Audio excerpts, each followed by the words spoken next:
ஏக இறைவனின் திருப்பெயரால் துவங்குகிறோம். இது அகில மக்கள் அனைவருக்கும் நல் உபதேசமே அன்றி வேறில்லை.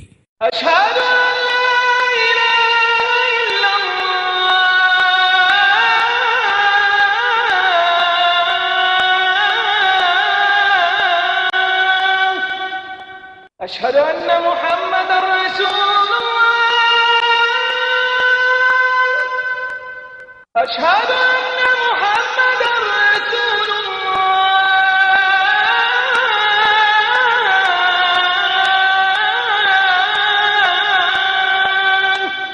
حي على الصلاة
தந்தை பெரியார் தமிழக மண்ணில் தலைகீழ் மாற்றத்தை ஏற்படுத்திய மகத்தான சாதனையாளர்.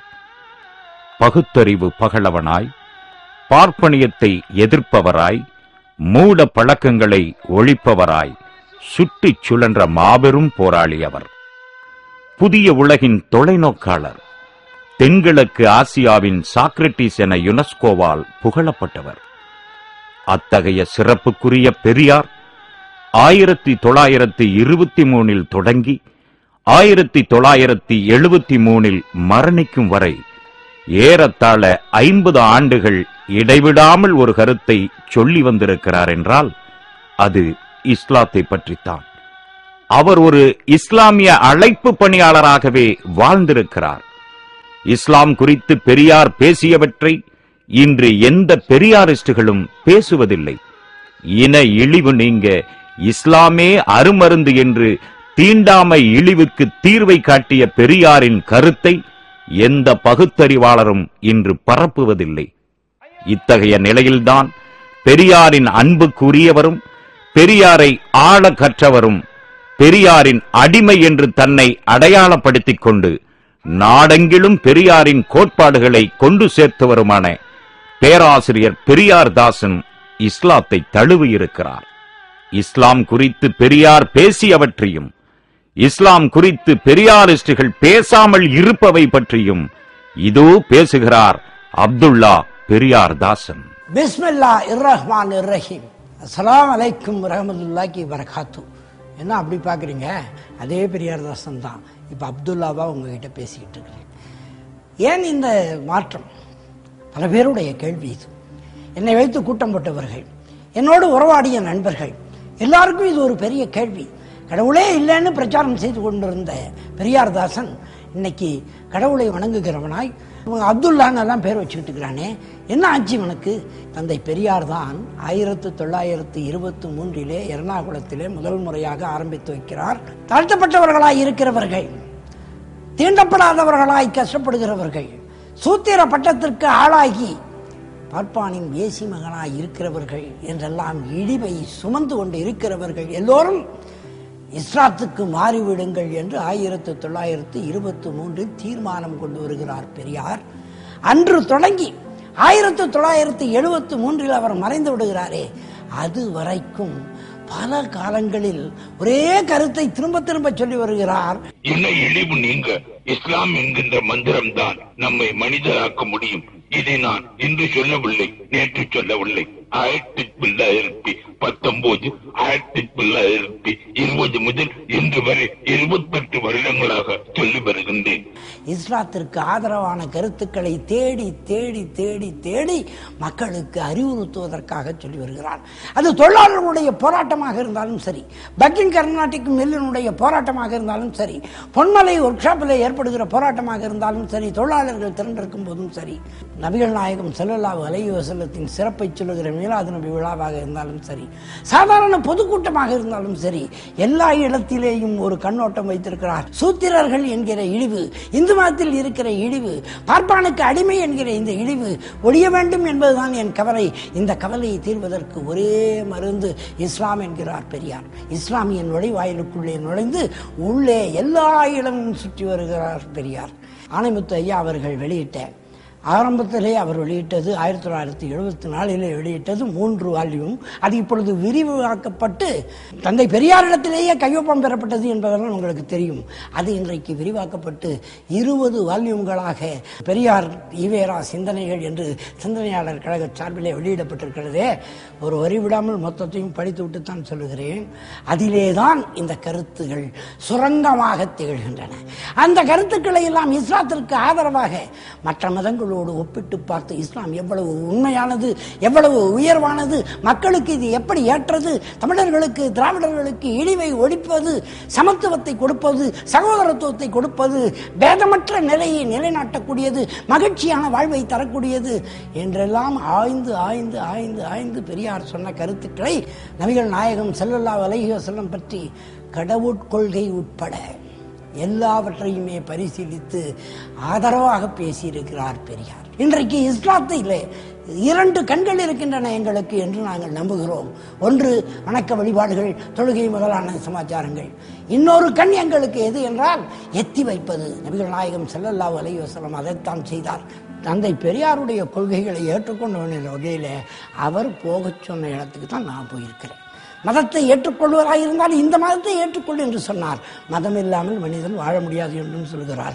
எல்லா விஷயமும் இந்த தொடரிலே ஆதாரங்களோடு நாம் பார்க்க இருக்கிறோம். இஸ்லாத்தை பெரியார் ஏற்றாரா எதிர்த்தாரா? என்னோடு பயணித்து வாருங்கள், மெக்காவுக்கு போவோம்.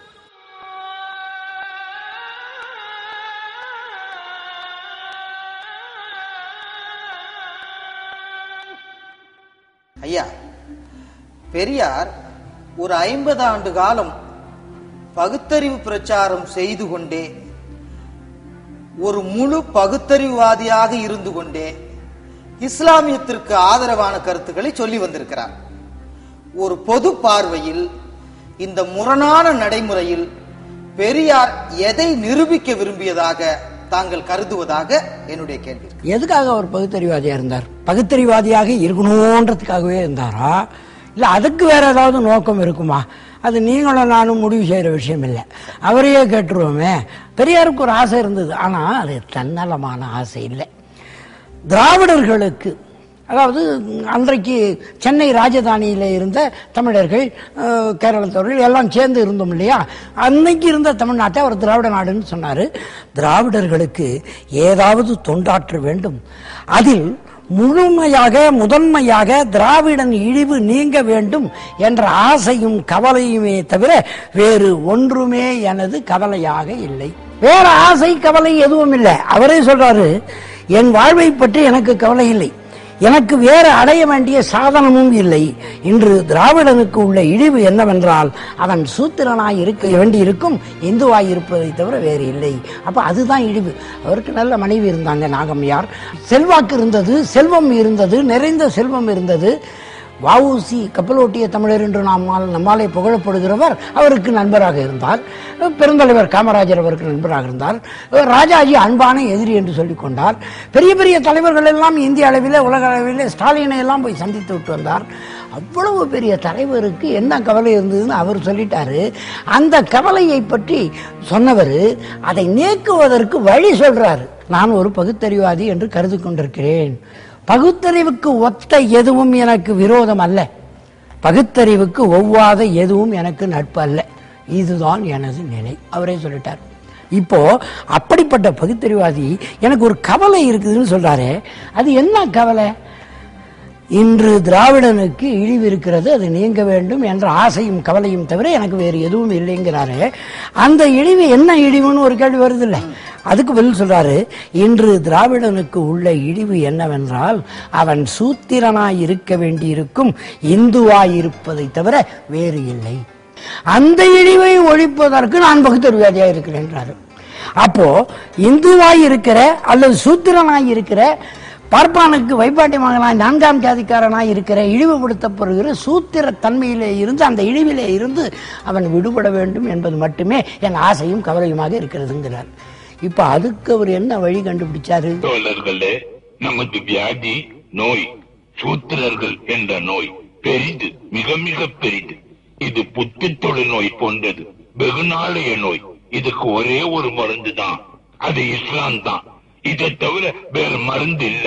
இது இல்லாட்டி வேதனைப்பட வேண்டியதான். ஆமா, தூக்க மருந்தும் போத மருந்தும் கொண்டு நோய் இம்சை தெரியாம நாளும் பிணம் போல கலக்க வேண்டியதான்.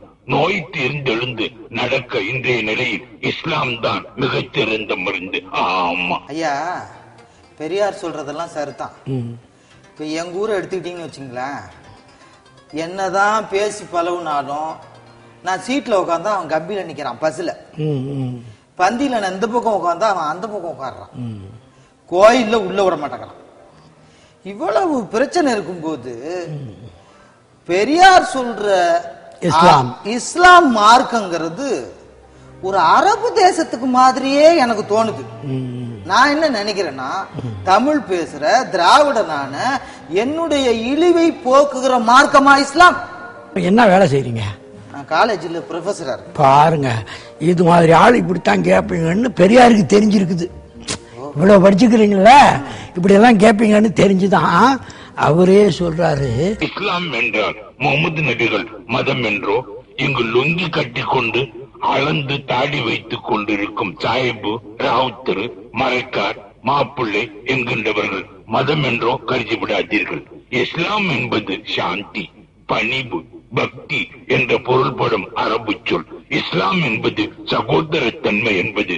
கடவுள் என்பது திராவிட மொழி, காடு என்பது ஆங்கில மொழி, அல்லாஹ் என்பது அரபு மொழி என்பதல்லாமல் திராவிடர்களுக்கு மாறுபட்ட கடவுள் அல்ல, கொள்கை அல்ல என்பேன் தான். இஸ்லாம் என்பது திராவிட மதம். அதுதான் இந்த இழிவை, சூத்திரன் என்கிற இழிவை, தாழ்த்தப்பட்டவனுக்கு நடைபெறுகிற கொடுமைகளை நீக்கக்கூடிய மதம்னே சொல்றார். மார்க்கம்லாம் பெரிய வார்த்தை போட்டு சொல்லல. இன்னைக்கு பெரியார் தாசன் என்ன பண்ணியிருக்கிறாரு, திராவிடர் மதத்தில் இணைஞ்சிருக்கிறாரு. இந்த திராவிட மதம் என்பதற்கு அவர் கொடுக்கிற விளக்கங்களை இதுவரைக்கும் பார்த்தோம். அது மட்டும் இல்ல, இந்த விளக்கங்களுக்கு மேலாக அவர் என்ன சொல்றாரு, இது முகமது நபிக்கு முன்பே இருந்த மதம்னு சொல்றாரு. ஆம், நம் திருக்குரான் படித்தவர்களுக்கு தெரியும், இஸ்லாமியர்களுக்கு தெரியும். இதே விஷயத்தை தான் இறைவனும் சொல்லுகிறான். இது மனித குலத்தில் பிறக்கிற எல்லோருக்கும் உரிய மார்க்கம். காலகாலம் ஆதம் அலைஹிஸ்ஸலாம் தொடங்கிய காலத்திலே இருந்து கியாமத்து நாள் வரையிலே எல்லோருக்கும் உரிய மார்க்கம் இஸ்லாம். திராவிடர்களுக்கு மட்டும் இல்லாம போயிருமா? இதை அறிந்துதான் சொன்னார் பெரியார், உணர்ந்துதான் சொன்னார் பெரியார், தெரிந்துதான் சொன்னார் பெரியார். பெரியார் சொல்ற மாதிரியே வச்சுக்கோமே, திராவிடர் மதமான இஸ்லாத்துல பண்பு, பணிவு, அன்பு எல்லாம் இருக்குங்கிறார். இதையெல்லாம் வச்சுக்கிட்டு நான் ஒரு பகுத்தறிவாதியா இருந்துட்டு போறேனே, நீங்க மாறணுங்கிறதுக்காக நான் என்ன மாற முடியுமா? மதம் இல்லாமல் மக்கள் வாழ முடியாது, பெரியார் தான் சொல்லி இருக்கிறாரு. நீங்க சொன்னீங்களா பெரிய புத்திசாலிங்க, நாங்க மதம் இல்லாம அப்படியே பகுத்தறிவாதியாக வாழ்ந்துடுறோம்னு. மதம் இல்லாமல் மக்கள் வாழ முடியாது.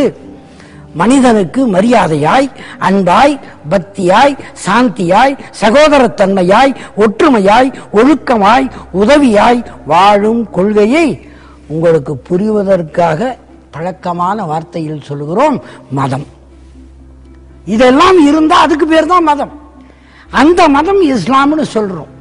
இப்போ இதுல ஒரு கேள்வி வருதே, நாங்க எப்ப பகுத்தறிவாதியா உணர்ந்து நாத்திகனா மாறினமோ அப்பயே இந்து மதத்தை விட்டுலாம் வந்துட்டோம். எங்க இழிவெல்லாம் போச்சு.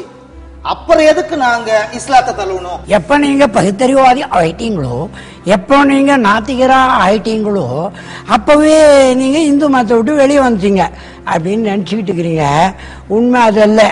ஒருவர் கோயிலில் உள்ள கடவுள் சிலையை உடைத்தால், அதை வணங்கவில்லை என்றாலும், அதை எட்டி உதைத்தாலும், பிராமண மத சடங்கை செய்யாவிட்டாலும், அதை மீறிவிட்டாலும் பகுத்தறிவாதின்னு சொல்லிக்கலாம். தான் பெரிய நாத்திகன்னு உங்களை மாதிரியே பேத்திக்கலாம். ஆனால் அவன் இந்து அல்ல, சூத்திரன் அல்ல என்று ஆக முடியாது. இது சட்டப்படி, சம்பிரதாயப்படி அதுல தான் வச்சிருக்கிறாங்கிறத பெரியார் சொல்றாரு. இந்து மதத்தை, சடங்குகளை எதிர்த்தாலும் அவன் இந்து அல்ல, சூத்திரன் அல்ல என்று ஆக முடியாது. இதுதான் இன்றைய இந்து சட்டத்தின் தத்துவம். இந்திய அரசமைப்பு சட்டத்தில் இன்றும் இதற்கு பாதுகாப்பு இருக்கிறது என்கிறார் பெரியார். இப்ப என்ன செய்வீங்க? அப்ப நாங்க நாத்திகன் ஆனாலும் சூத்திரம் தான். அதுதாங்க. அதனாலதான் இஸ்லாமியர் ஆயிட்டா அது இல்லை. தந்தை பெரியாரே சொல்லி இருக்கிறாரு, 5 நிமிஷத்துக்கு முன்னால தாழ்த்தப்பட்டவனா இருக்கிறவன், 5 நிமிஷத்துக்கு முன்னால சூத்திரனாக இருக்கிறவன், நாத்திகனா இருந்தாலும் பகுத்தறிவாக இருந்தாலும் அப்பவும் நீ இந்து தான், சூத்திரன் தான், சட்டப்படி, சம்பிரதாயப்படி. ஆனால் எப்பொழுது நீ இஸ்லாமியன் என்று அறிவித்துக் கொள்கிறாயோ அந்த 5வது நிமிஷமே உன்னை விட்டு அந்த சூத்திர தன்மையும் போய்விடுகிறது, அந்த இழிவு போய்விடுகிறது, தீண்டாமை போய்விடுகிறது என்று பெரியார் சொல்கிறார். இஸ்லாத்தை பெரியார் ஏற்றாரா எதிர்த்தாரா? பெரியார் சொல்ற மாதிரி இந்து மதத்துல இருக்கிற வரைக்கும் நான் நாத்திகனா இருந்தா சூத்திரம் தான், தீண்டாமை இருக்கும். ஒருவேளை நான் இஸ்லாத்துக்கு மாறினா என் சூத்திர பட்டமும் போயிரும், தீண்டாமையும் போயிரும், ஒத்துக்கிறேன். நாத்திகமும் போகுது, இஸ்லாம் கடவுள் எல்லாம் கும்பிட சொல்லுது. இந்து மதத்தில் இருக்கிற கடவுளுக்கும் இஸ்லாத்தில் இருக்கிற கடவுளுக்கும் ஒரு வேறுபாடு இருக்குது அப்படின்னு நம்மெல்லாம் இஸ்லாமியர்கள் நாங்கள் சொல்றோம். பெரியார் அதை பத்தி என்ன சொல்றாரு? அதான முக்கியம். தெளிவா சொல்றாரு, முஸ்லிம்கள் தங்கள் கடவுளை எப்படி கருதுகிறார்கள், முஸ்லிம்கள் தங்கள் கடவுளை எப்படி கருதுகிறார்கள். இந்து மதத்தில் கல்லு கடவுள், பொம்மை கடவுள், செப்பு கடவுள், ஒரு 3 செங்கல்லுக்கு பட்டை போட்டு கண்தாண்டை சாத்தி வச்சுட்டா காலில் விழுந்து கும்பிடணும். மயில் கல்லும் கடவுள், எல்லாம் கடவுள். அட பேப்பர் கூட தொட்டு தொட்டு கும்பிடுறாக்குது. ஆனா அங்கே கடவுளை பத்தி அவங்க என்ன நினைக்கிறாங்க அப்படிங்கறத பெரியார் சொல்றாரு. ஒரு புது வாக்கியத்தையே அமைக்கிறார், அதாவது ஒரு சொற்றொடரையே அமைக்கிறாரு. உங்களுக்கு இது தெரிஞ்ச விஷயம்தான். பகுத்தறிவுவாதிகள் யாராவது ஆத்திகர்களா இருப்பாங்களா? சொல்லுங்க, இருப்பாங்களா? அது எப்படி இருக்க முடியும்? இருக்க முடியாது. ஆத்திகர்கள் யாராவது பகுத்தறிவுவாதின்னு சொல்ல முடியுமா? சரிப்படாது. சரியா வராது இல்ல. பெரியார் தான் சொல்றாரு, முஸ்லிம்கள் தங்கள் கடவுளை பகுத்தறிவு ஆத்திகர்கள் எப்படி கருதுகிறார்களோ. ஒரு புது கான்செப்ட் வந்துருச்சா? பகுத்தறிவுவாதி ஆத்திகனா இருக்க முடியும், ஆத்திகன் பகுத்தறிவாதியா இருக்க முடியும் எப்போ? இஸ்லாமை ஏற்றுக்கொண்டால். அதாவது கடவுள் நம்மளை படைச்சான்னு தான் இஸ்லாமியன் நம்புறானே தவிர கடவுளை நான் படைக்க முடியும்னு இவன் நம்ப முடியாது. நம்ம இஸ்லாமியன் கிடையாது.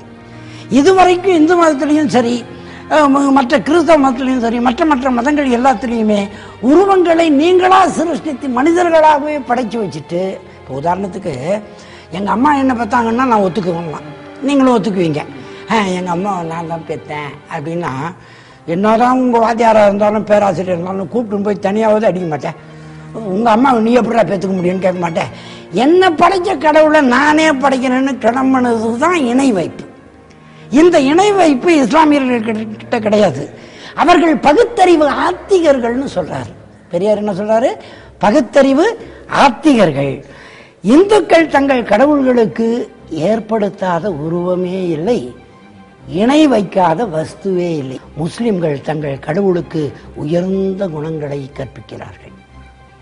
இந்துக்கள் தங்கள் கடவுள்களுக்கு ஏற்றாத இழி குணங்களும் இழி செய்கைகளும் உலகில் கிடையவே கிடையாது.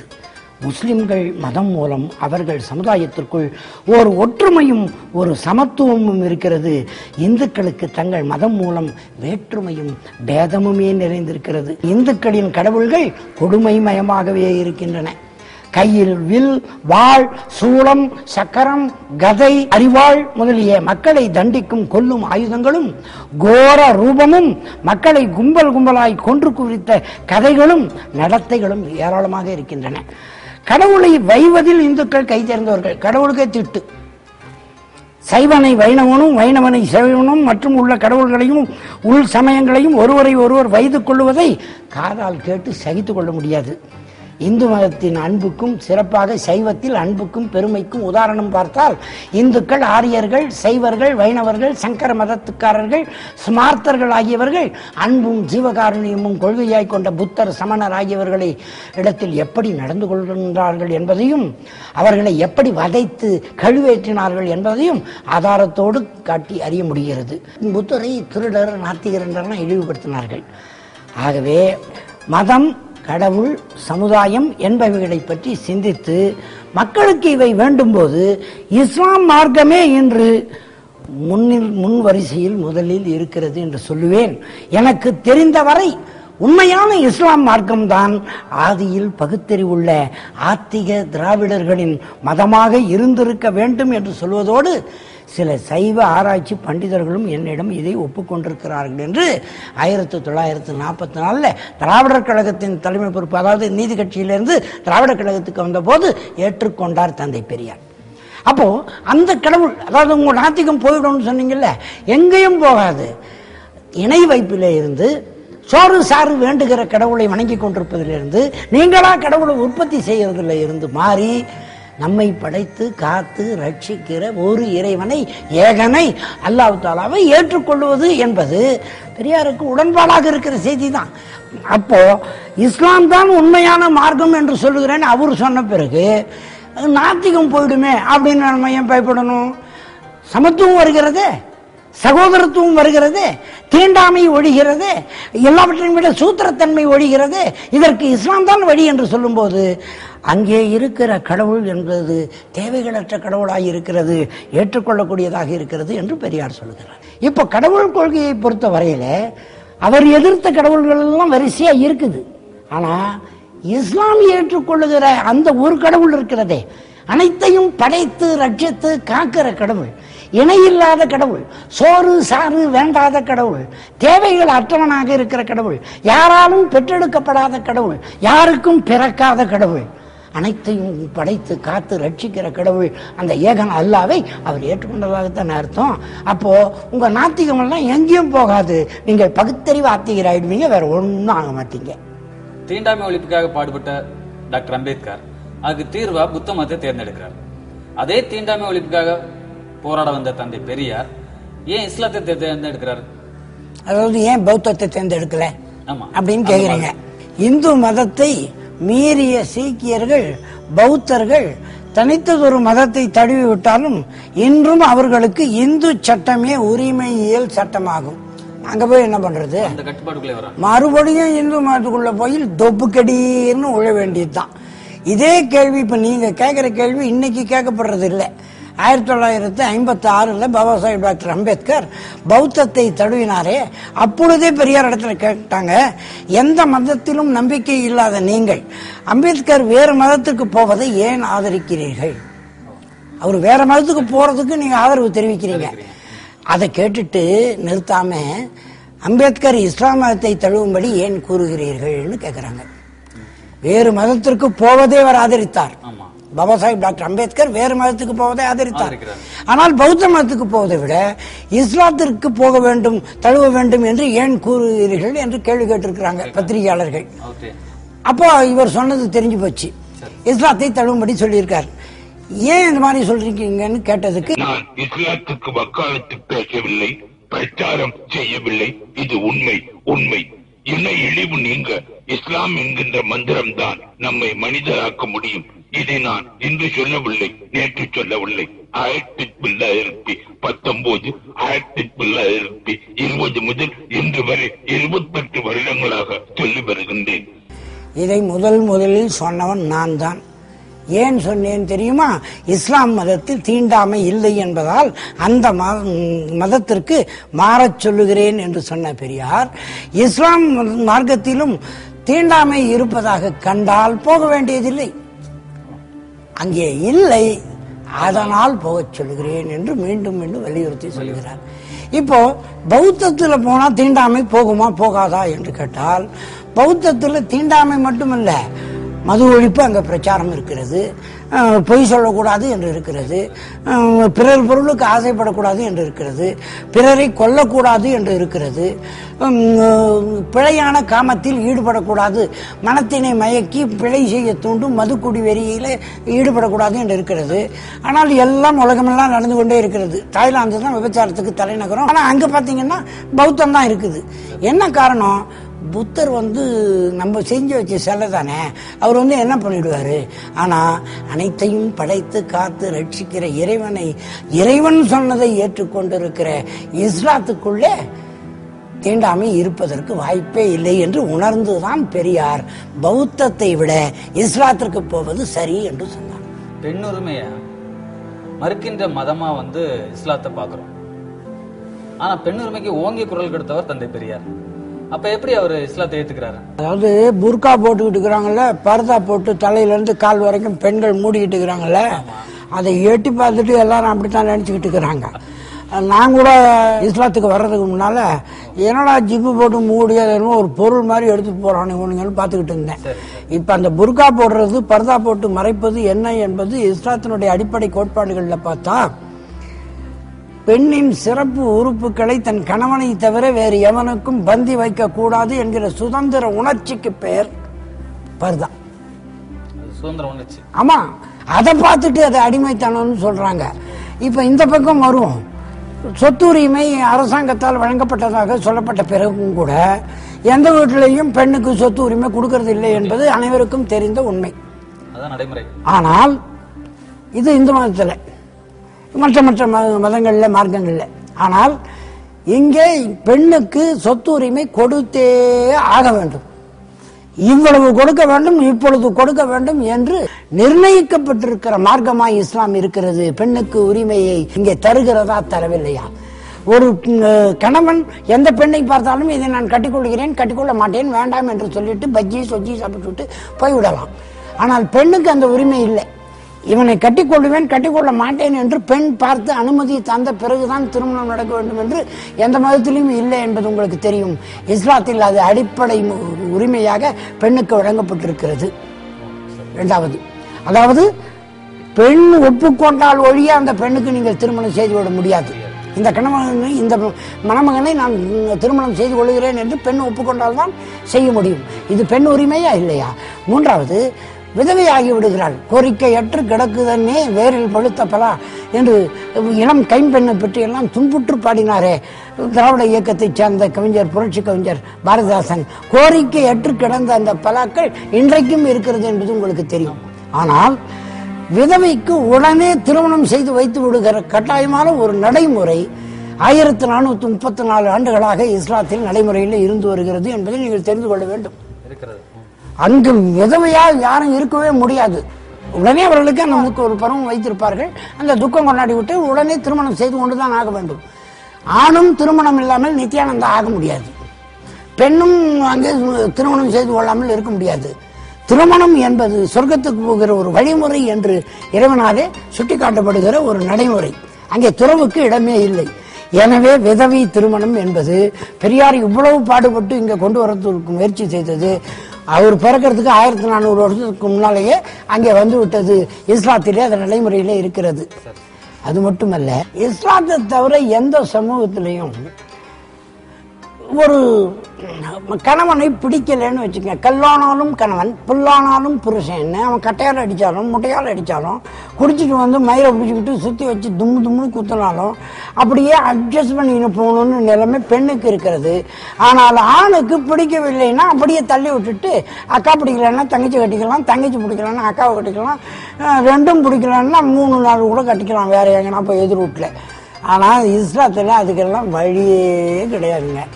இங்க என்ன நடக்குதுன்னா, கல்லானாலும் கணவன் புல்லானாலும் புருஷன்லாம் இங்க இருக்க வேண்டிய அவசியம் இல்லை.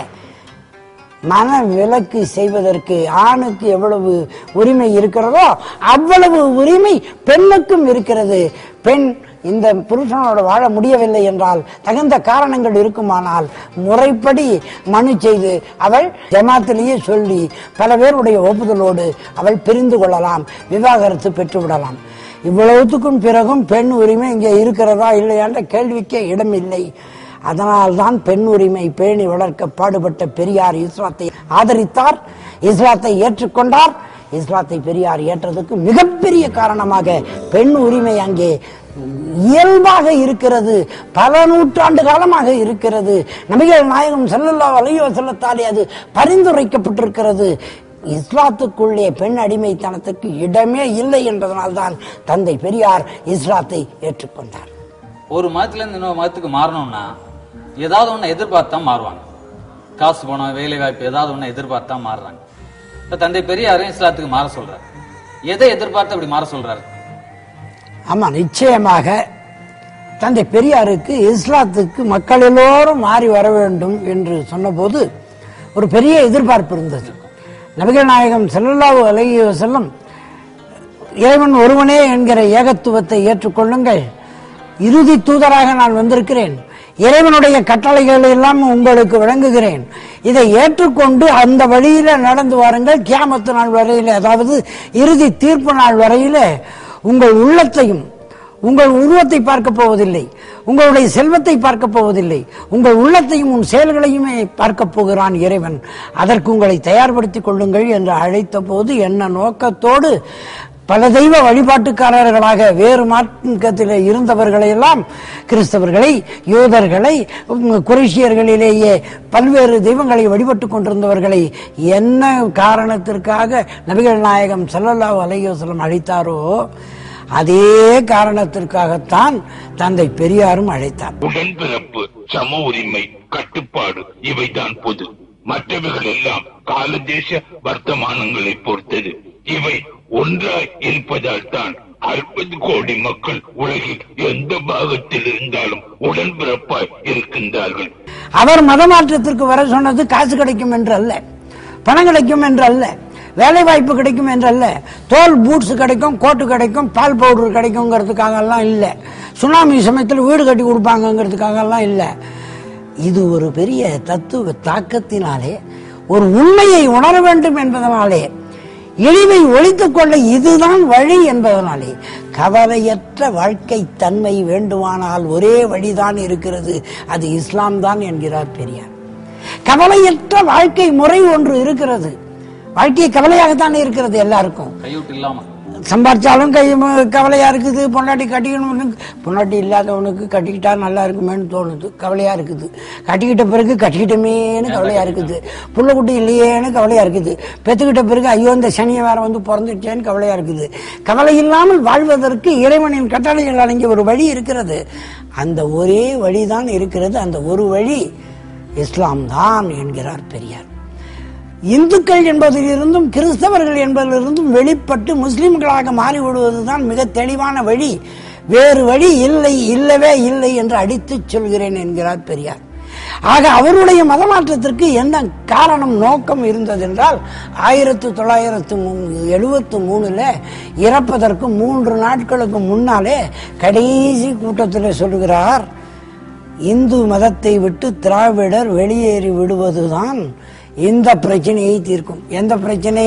சூத்திரன் என்கிற, தீண்டப்படாதவன் என்கிற இழிவை நீக்குவதற்கு வேறு வழியே இல்லை. திராவிடர்கள் இந்து மதத்தை விட்டு வெளியேறி விடுவதுதான் என்கிறார். வெளியேறி எங்கே போவது? மதமாற்றம் தான். அந்த மதமாற்றம் எந்த அளவிற்கு நடக்க வேண்டும் என்றால், உடனே ஒரு பெரிய மதமாற்ற மாநாடு கூட்டுங்கள். ஆயிரக்கணக்கான ஆதி திராவிடர்களை, சூத்திரர்களை முஸ்லிம்களாக ஆக்கப்படுவதற்கு சீர்திருத்த சமுதாய சமத்துவ புரட்சிகர வாலிபர்கள் முயற்சி எடுத்துக் கொள்ள வேண்டியது அவசியம், மிக மிக அவசியம், அவசரமான கடமையாகும் என்று சொல்கிறார். எதை? மத மாற்றத்தை. இது காசுக்கா, இது பணத்துக்கா, அல்லது வேலை வாய்ப்புக்கா? இல்லைங்க, இழிவை ஒழித்துக் கொள்ளுவதற்கு.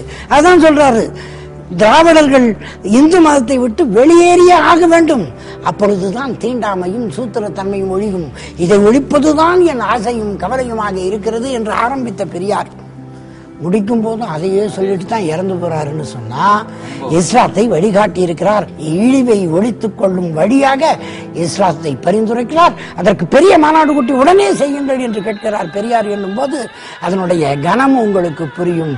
ஆம், பெரியார் இஸ்லாத்தை ஏற்றாரா, எதிர்த்தார்? பெரியார் சொல்ற இஸ்லாமிய மார்க்கத்தை இந்தியாவில் ஏற்றுக்கொண்டால் எந்த விதமான மாற்றம் ஏற்படுங்க ஐயா? அரசியல்ல, பொருளாதாரத்துல, சமுதாயத்துல முதல்ல பிறப்பு அடிப்படையில தாழ்ந்தவன் என்பதும் உயர்ந்தவன் என்பதும் ஏற்றத்தாழ்வாக இருக்கிற இந்த நிலைமை, பார்ப்பானுக்கு மேல பெரிய ஜாதி இல்லை, அருந்ததியருக்கு கீழே சின்ன ஜாதி இல்லை, இடையில இருக்கிற எந்த ஜாதியும் சமமாக இல்லை. அரசு என்பது அரசாங்கம், நீதித்துறை, நிர்வாகத்துறை ஆகிய மூன்றும் சேர்ந்ததுதான் அரசுன்னு சொல்லுவாங்க. இந்த மூன்று துறைகளிலேயும் அடிமைத்தனம் விரவி கிடக்கிற நிலை மாறி போகும். அரசாங்கம் இஸ்லாமியர் கைக்கு வந்து விடுமானால், அதாவது இஸ்லாமியர்களாக பெருவாரியான மக்கள் மாறுவதன் மூலம் என்ன ஏற்படும் இந்தியாவுக்கு என்று கேட்டீர்களே, தந்தை பெரியார் சொல்லுகிறார், 9 கோடி முஸ்லிம்களுடன் 7 கோடி தாழ்த்தப்பட்டவர்கள், இது அன்றைய கணக்கு. 9 கோடி 36 பேசுகிறார். 24லயே நாங்க இந்த அரசியல் எல்லாம் பேசுறதை விட்டு கிலாபத் என்கிற முறையை இஸ்லாமியர்கள் விட்டு 36 மனதிற்குள் மட்டும் பேசிக் கொண்டிருந்தார்கள். 24ஓடு துருக்கியிலே கிலாபத், அதாவது அரசியல் எழுச்சி முடிந்து போய்விட்டது. ஆனால் 36 பெரியார் மீண்டும் தூண்டி பேசுகிறார். 9 கோடி முஸ்லிம்களுடன் 7 கோடி தாழ்த்தப்பட்டவர்கள் அன்றைக்கு இருந்த கணக்கு சேர்ந்து விட்டால், இஸ்லாமியர்களாக ஒன்றாகிவிட்டால், இந்தியாவில் பிரிட்டிஷ் ஆட்சி அல்ல வேறு எந்த ஆட்சியும் முஸ்லிம்களின் சர்வாதிகார தலைமையின் கீழ்தான் நடைபெறும். முஸ்லிம்களின் சர்வாதிகார ஆட்சி என்றால் என்ன அர்த்தம்? நபிகள் நாயகம் ஸல்லல்லாஹு அலைஹி வஸல்லம் காட்டிய வழிப்படி, இறைவன் கொடுத்த கட்டளைப்படி, ஷரியத் முறைப்படி கிலாபத்தாக எல்லா ஆட்சியும் நடைபெறும், சர்வாதிகார ஆட்சி நடைபெறும். அப்படி நடந்தால் பிறவியிலே பேதம் இருக்காது, பசி இருக்காது, பிணிகளுக்கு மருந்து கிடைக்கும், ஒருவனை ஒருவன் சுரண்ட முடியாது, வஞ்சிக்க முடியாது. மதுக்கடை வைத்து 7,000 கோடி ரூபாய் லாபம், 15,000 கோடி ரூபாய் லாபம் என்றெல்லாம் பிலிம் காட்ட முடியாது. மதுவை முற்றாக ஒழித்தாக வேண்டும் இஸ்லாமிய ஆட்சியிலே. அப்படி என்றால் அங்கே மது இருக்காது, விபச்சாரம் இருக்கவே இருக்காது, வஞ்சகத்தனம் இருக்காது, சூதாட்டம் இருக்காது, மனிதனை மனிதன் ஏமாற்றுவதும் வஞ்சிப்பதும் இருக்காது. எந்த தொல்லையும் இல்லாமல் அமைதியாக மனிதர்கள் வாழ முடியும். அங்கே யாகம் இருக்காது, தியாகம்தான் இருக்கும். யாகம் என்பது அடுத்த உயிரை தூக்கி நெருப்புல போட்டு கொண்டு சாப்பிடுறது, அதாவது கடவுளுக்கு சேர்க்கிறேன்னு சொல்றது. இங்கே யாகம் இருக்காது, தியாகம் தான் இருக்கும், வீரம் தான் இருக்கும், விவேகம் தான் இருக்கும். இதை நான் சொல்லல, பெரியார் சொல்லாரு. எந்த முஸ்லீமும் பேசாத அளவிற்கு சொல்றாரு. 1936 9 கோடி முஸ்லிம்களுடன் 7 கோடி தாழ்த்தப்பட்டவர்கள் சேர்ந்து விட்டால் என்ன நடக்கும் என்று சொல்லுகிறார். தீண்டாமை ஒழிவதோடு மட்டுமல்லாமல் தேச விடுதலைக்கும் கூட தாழ்த்தப்பட்ட மக்கள் முஸ்லிம்கள் ஆகிவிடுவது அவசியமாகும். தேச விடுதலைக்கு அது தேவை என்கிறார். நடுநிலையிலிருந்து நாம் யோசித்து பார்க்கலாம். முஸ்லிம் ஆட்சி நடைமுறையில் இருந்திருக்குமானால் அந்நிய ஆட்சி இங்கே வந்திருக்க முடியுமா என்று கேட்கிறார். பெரியாரே கேட்கிறார். உலக சமாதானத்திற்கும் ஓய்வுக்கும் மக்கள் முதலில் ஒரு சமூகமாக ஆகி தீர வேண்டும். இதுதான் பெரியார் சொன்ன வாசகம். உலக சமாதானத்திற்கும் உய்விற்கும் மக்கள் முதலில் ஒரு சமூகமாக ஆகி தீர வேண்டும், ஒரே கூட்டமாக ஆகி தீர வேண்டும். அந்த முறையில் பேதங்களை வளர்க்கிற இந்து சமூகம் ஒழிவதும் முஸ்லிம் சமூகம் பெருகுவதும் அனுகூலமேயாகும். கடைசியில் உலகில் 2 சமூகம்தான் இருக்கும். அவை கிறிஸ்து முஸ்லிம் சமூகமாகத்தான் இருக்கும். உலகம் பகுத்தறிவு சமூகமாக ஆக வேண்டுமானால் கிறிஸ்தவ சமூகத்தை விட முஸ்லிம் சமூகம் தாராளமாக இடம் அளிக்கும். இவ்வளவு பெரிய மாற்றம் உலகிலேயே ஏற்படும். இஸ்லாமுக்கு மாறினால் என்கிறாரே, இந்தியாவில் மாறினால், தமிழகத்தில் மாறினால் அதனுடைய விளைவு மது இல்லாத ஆட்சி முறை வரும், விபச்சாரம் இல்லாத நடைமுறை வரும், பெண் அடிமைத்தனம் ஒழியும், விவாக ரத்துகள் கூட தேவைப்பட்டால் ஏற்படுமே தவிர பெண் மட்டும் விவாகரத்து செய்யக்கூடாது. ஆண் எவ்வளவு வேணா விவாகரத்து செய்து கொள்ளலாம், இன்னொன்று கல்யாணம் பண்ணிக்கலாம், விதவை மனம் நடக்காமல் போவது என்கிற நிலையெல்லாம் மாறி சகல உரிமைகளோடும் சமத்துவத்தோடும் சகோதரத்துவத்தோடும் சுதந்திரத்தோடும் வாழ முடியும் என்கிறார் பெரியார். இஸ்லாத்தை பெரியார் ஏற்றாரா எதிர்த்தாரா? இஸ்லாமிய மார்க்கத்தை தீவிரவாத மார்க்கமாகவும் முஸ்லிம்களை முரடர்களாகவும் பயங்கரவாதிகளாகவும் மக்கள் மத்தியில பார்க்கிற ஒரு பொதுவான பழக்கம் இருக்குங்க ஐயா. இதை பத்தி பெரியார் என்ன நினைக்கிறார்? பெரியார் தெளிவாகவே சொல்றாரு. இஸ்லாத்தில் அன்பு இருக்கிறது, ஒற்றுமை இருக்கிறது, சமத்துவம் இருக்கிறது, சகோதரத்துவம் இருக்கிறது. ஒரு சகோதரனுக்கு ஏதாவது ஒன்று நேர்ந்து விட்டால் அதற்காக, அதாவது ஒரு இஸ்லாமியனுக்கு ஏதாவது நேர்ந்து விட்டால் இன்னொரு இஸ்லாமியன் பொறுத்து கொள்ள மாட்டான், அடிக்க போயிடுவான். இதை போய் பயங்கரவாதம்னு சொல்றாங்க. நீ எக்காலாவது கெட்டு தக்கோலத்தில் நில்லுன்னு விட்டுறதா நியாயம்? சகோதரனை காப்பதற்காக வீரம் காட்டுவதும் சகோதரன் மீது அன்பு காட்டுவதுமாக நல்ல பண்பு இருப்பதை தீவிரவாதம் என்றோ பயங்கரவாதம் என்றோ சொல்லக்கூடாது. அது முரட்டுத்தனம் இல்லை, அது ஒற்றுமைக்கு அடையாளம், அன்புக்கு அடையாளம், சமத்துவத்துக்கு அடையாளம், சகோதரத்துக்கு அடையாளம். அதுதான் இஸ்லாம் என்கிறார் பெரியார். கோட்ஸே காந்தியை கொலை செய்து விட்டார் என்ற செய்தி வந்த போது முஸ்லிம்கள் தான் கொலை செய்துட்டாங்க என்று செய்தி வந்தது. என்ன காரணம்னா, காந்தியை கொலை செய்தவன் இஸ்லாமியன் என்று காட்டுவதற்கு கையில பச்சை குத்திக்கிட்டான். தென்காசியில யாரோ ஒருத்தன் RSS ஆபீஸ்ல குண்டு வீசலாம், அது முஸ்லீம் தான் சொன்னாங்க. கடைசியில பார்த்தா அவன் RSS காரன் தானா. மாலேகான் வழக்கு நடக்குது, அந்த வழக்குல யாரா காரணம்னு பார்த்தா இந்து சாமியார் ஒருத்தர் தான் வெடிகுண்டு வீசினாராம். இப்படி இவங்களே பண்ணிடுவாங்களாம், அதை இஸ்லாமியர் தான் பண்ணாங்கன்னு சொல்லுவாங்களாம். இது அன்னையிலேருந்து இன்னைக்கு வரைக்கும் வந்துகிட்டே இருக்குது. இஸ்லாமியர்கள் முரடர்களா? இஸ்லாமியர்கள் தீவிரவாதிகளா? இஸ்லாமியர்கள் பயங்கரவாதிகளா? பெரியாருடைய கருத்தை கேட்போமே. இஸ்லாம் மார்க்கம் காட்டுகிற இறைவனுக்கு உருவம் கற்பித்து வணங்குவதில்லை. முதல்ல கடவுளுக்கு உருவம் கிடையாது, இந்த அதுக்கு ஷிர்கெல்லாம் வைக்கிறது இல்லை. படம் போட்டு வணங்குவதில்லை. அதற்கு பெண்டு பிள்ளை வப்பாட்டி கற்பிப்பதில்லை. அதற்கு பூசை, நைவேத்தியம், உற்சவம், நகை, துணி, மணி முதலியவைகளுக்காக கோடிக்கணக்கான பணத்தை செலவு செய்வதில்லை. மற்றும் அவர்களது பெண்களுக்கு சொத்துரிமை, கல்யாண ரத்து, விதவிமானம் ஆகியவைகளுக்கும் இடம் உண்டு. அவர்களுக்கு உள்ள அன்பையும் வீரத்தையும் பார்த்து நாம் அவர்களை முரடர்கள் என்கிறோம். அங்க வச்சார் பெரியார் ஆப்பு. முரடர்கள் என்கிறோம். எதை பார்த்து? அவர்கள் அன்பாக இருப்பதை பார்த்து நமக்கு முரடாக தெரிகிறது. திருமாவளவன் நான் இஸ்லாத்துக்கு வந்த போது வரவேற்பதற்கு மக்கா மஸ்ஜித்தில் வரவு புரிந்தார். நான் அவரை வாழ்த்துவதற்காக ஆடை போர்த்திய போது அவர் என்னை மார்போடு தழுவி 3 முறை ஆலிங்கனம் செய்தார். இது இஸ்லாத்தின் மிக உயர்ந்த பண்பாடு. மனிதனை மனிதன் தீண்டுவதே பாவம் என்கிற ஒரு கொடூரமான கருத்தியலை கொண்டது இந்துத்துவம். தள்ளி நிற்க வேண்டும் என்று கொடுமையை திணித்து நடைமுறைப்படுத்திக் கொண்டிருப்பது இந்துத்துவம். சகோதரத்துவத்தை முற்றிலுமாக மறுக்கிற கருத்தியல் இந்துத்துவம். ஆனால் இஸ்லாம் அனைவரையும் மார்போடு கட்டி தழுவி அரவணைக்க கற்றுத்தருகிற மனிதநேயத்தை கொண்டிருக்கிறது.